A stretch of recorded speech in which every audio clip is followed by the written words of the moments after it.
কোথায় বেরোচ্ছ তুমি? বাড়ির ছেলেদের সঙ্গে চাকরি করতে যাচ্ছ বলে কি মাথা কিনে নিয়েছো নাকি? আর বাড়ির কাজগুলো কে করবে? এই তিন মূর্তি আবার এক হলো কি করতে? এতগুলো শাড়ি নিয়ে ওরা কি করবে? বাড়ির বউয়ের পরিচয় নিয়ে থাকবে আর বাড়ির কর্তব্য দায়িত্ব এই সমস্ত কিছু পালন করবে না, সেটা তো হবে না। আগে এই সমস্ত জামা কাপড়গুলো আয়রন করবে বসে বসে, সর। তারপরে যেখানে যাবার যাবে। আমারও অনেক শাড়ি জমে আছে গো, আর আমারগুলোও করে দিস।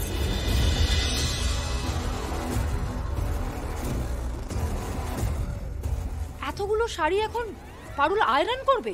তোমাদের কি সবার মাথা খারাপ হয়ে গেছে নাকি?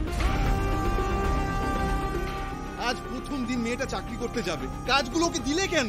আচ্ছা, তোমাদের শাড়ি আয়রন করা নিয়ে কথা তো, আমি করে দিচ্ছি, দাও।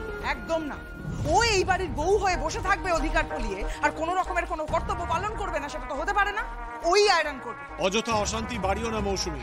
তোমার শাড়ি আমি বাইরে থেকে আয়রন করিয়ে এনে দেবো। পারুল মা, তুই অফিসে যা তো যা। তোমরা এই ব্যাপারে কথা বলতে আসবে না। তুমি পারুলের কাজে বাগড়া দিতে এসো না মৌসুমী। না বাবা, কাকিমা তো ঠিক কথাই বলছেন। তুই কি বলছিস পারুল? ঠিক বলছে? হ্যাঁ বাবা, চাকরি করার প্রত্যেকটা বিটিকেই তো ঘর আর বাইরে দুটোই সামলাতে হয়। বৌদিতে তো তাই করে, তাহলে আমি একই ঘরে থেকে সেই কাজটা করবো না? আমি তো প্রিভিলেজ হতে চাইলাম।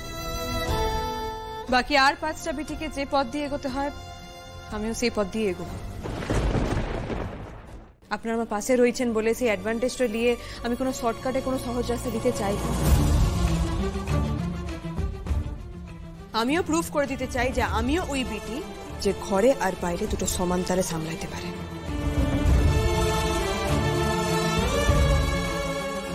নইলে হয়তো আমাকে সারা জীবন এই একই কথা শুনে যেতে হবে।